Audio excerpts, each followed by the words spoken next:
Hey, this is Kirsten Pankratz with Poplar Spring Farm, and I've actually not done a video in a couple weeks, but it's not because we haven't had stuff going. I've been canning like crazy here in the kitchen, and I actually haven't even been out to the garden. In the last 2 weeks, we've just been putting up food, and I've just been rolling with it and haven't stopped a video. But we finally got to a point where we could get up to the mountains and get some peaches. The two kinds of produce that we get every year are fruit. They're apples and peaches, which we do not produce on our farm. Though we do have peach trees started, but we're not getting any yet.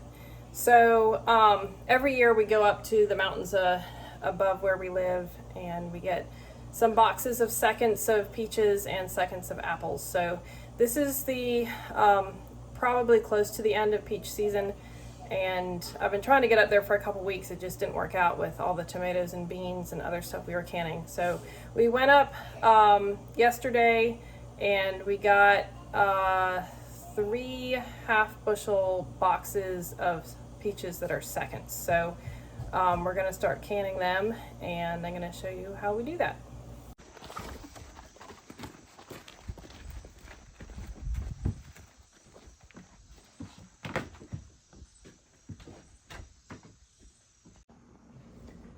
These are the peaches. They're yellow freestone, and these are seconds. I always get seconds because they're a lot cheaper. So they have, like that might be a bit of a soft spot, but I mean really, there's not even any moldy ones in here. I think seconds are great. It's what I always use. So we got 6 boxes. They're half bushels each. 6 boxes of seconds on these freestone peaches. The kids have already started eating them, so they said they're good. I haven't eaten any yet, but let's see here. And then I got 1 box also of some apples that are seconds. But these, okay, so that's why they're seconds. Stuff like that, no problem. We just cut around that. Yeah. So that's what we have here. We're gonna actually start canning them tomorrow morning, since the day is partly over already, having gone to the mountains. So, and then we are about to open some new boxes of jars here, and I guess that means I've already canned over 400 jars, because so that's most of them right there, and then I've got some in some other places in the house. But I canned more than 400 jars last year, just over 400, and I'm needing to open more jars up. So I guess I haven't counted up what I've done this year, but I guess I'm past what I did last year, so that's good. But I just want to say something about these ball jars real quick. I had these in the attic because last year at the end of the canning season I bought a bunch and put them up in the attic just to have extras, and they had been sold out at Walmart, and so that's why I had not been able to get ball during the summer when I needed more. And I had ordered, I got my bulk groceries from Azure Standard, which probably a bunch of y'all are familiar with that. But so I went ahead and got the Azure, their canning jars. I get wide mouth. I always get wide mouth because they're so easy to clean. But I do not know how many I have. I have a lot. And that's what I have been mostly canning with. And I discovered that I think the new ball jars are just not all that great. I have old ball jars that a neighbor gave me and that my mom gave me, and then I've got a bunch of these Azure jars. But the new ball jars, I think they're the ones that just busted in my pressure canner. So I had several that the bottom popped off, and I had been canning, you know, I've been pressure canning all summer using Azure jars, and then I ran out of my Azure jars and started using the new ball jars, and the bottoms popped off. Not all of them, but it did. And so So I'm gonna order more Azure jars, but it's gonna be a month before I can do that. So I have these that were in the attic, and I have a few other ball jars, and I'm gonna use these in, like, they'll be fine for water bath canning. So just not in the pressure canner.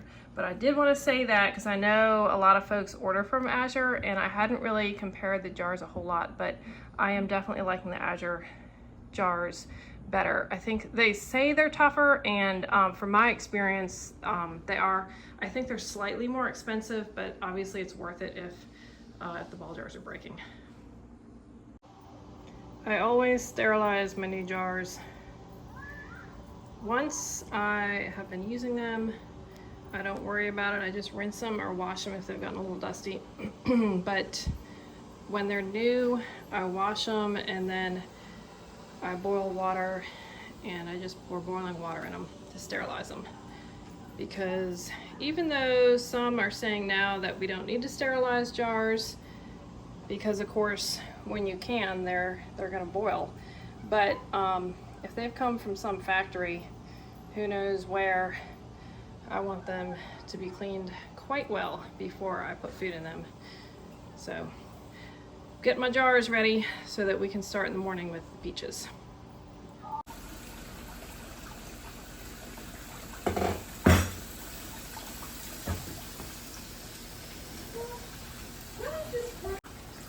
Get ready, Clara. We're going to be peeling very soon. Okay.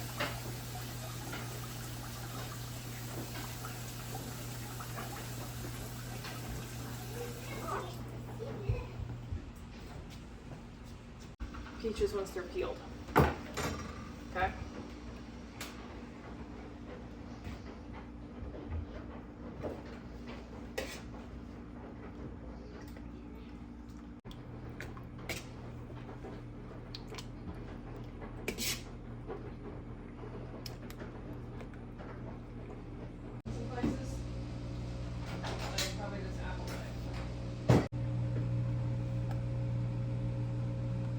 Yeah, sometimes they slide off and sometimes they don't.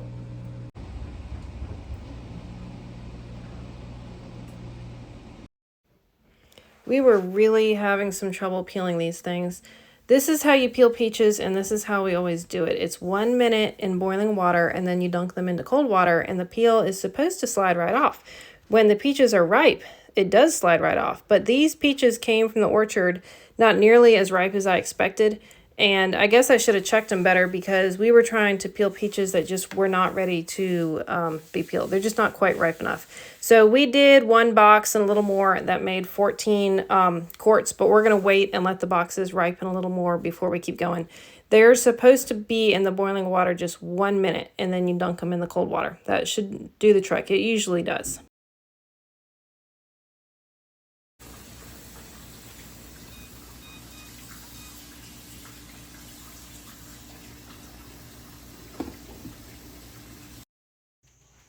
There's two different ways to can peaches.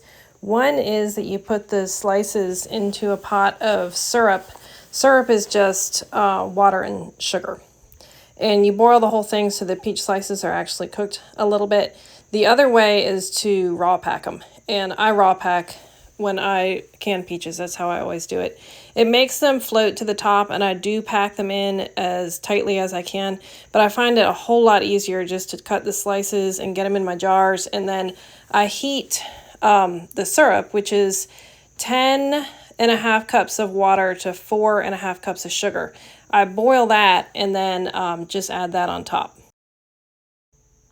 So this is the sugar water mixture that was boiling, and then I just usually move it off the stove onto a cutting board because it's easier to fill my jars that way.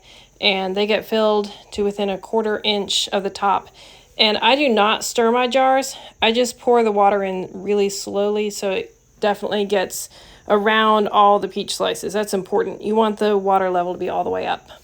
And then the next step, of course, is to wipe rims and get the lids on. So Clara came over and she wiped off the rims really well. And then we had the lids in hot water, and she pulled them out and put the lids on and put the bands on. And that enabled us to just team up and go a little bit faster. I love peaches. They're just so pretty. And that's one of the fun things about canning them. We've been doing all these vegetables from the garden and it's been great, but the peaches are fun. They taste so sweet and they're just pretty. So it's always a fun time to just take a break from all the spaghetti sauce and beans and all the other stuff we've been doing. And the kids love canned peaches. So my aim is to get a whole bunch put up for the winter. We'll see where we get with that. We got 14 quarts done, and then we actually took a break and we're going to wait a couple days because the peaches did not come from the orchard as ripe as they usually do. And so we decided that they just were not peeling like they need to and like they normally do. So we are going to wait a couple days before we do more. But we got a good start. We got 14 quarts done, and after a couple days here, we'll make some pies and we'll get some more canned. This is my steam canner. It takes the place of a water bath canner. It's just a whole lot easier to use. So they can be a little hard to find, but I definitely recommend them for anyone who wants to do water bath canning in an easier way. Okay, this first batch has been in the canner for 30 minutes, and then when the timer rang, I turned it off and let it just sit and cool down for about 20 minutes, which normally with a steam canner or water bath canner, and again, this is not, a steam canner is not a pressure canner. This takes the place of a water bath canner. So normally with a water bath canner situation or steam canner, as soon as the timer's up, you can go ahead and pull your jars out. You don't have to wait.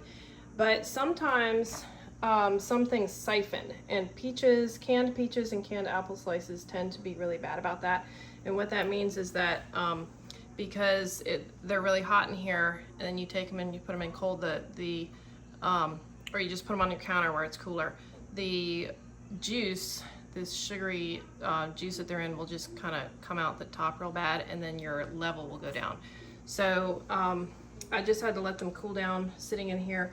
And you can tell if you take the lid off or you pull them out of your water bath canner, if they're kind of making a spitting sound, you can tell that they're losing juice out around the lid. And they will still seal, but you don't really want to lose a bunch of that juice. So these are fine now. They haven't sealed yet. You can see the lids are still popped up. But I'm about to move them to the counter and then get the syrup in those other jars and get them canning. And you can see that the peaches are floating to the top, which is fine. They will settle down after a while. That's how they do if you raw pack them. So that's normal, it's not a problem. So I'm gonna pull these off and get the next batch in.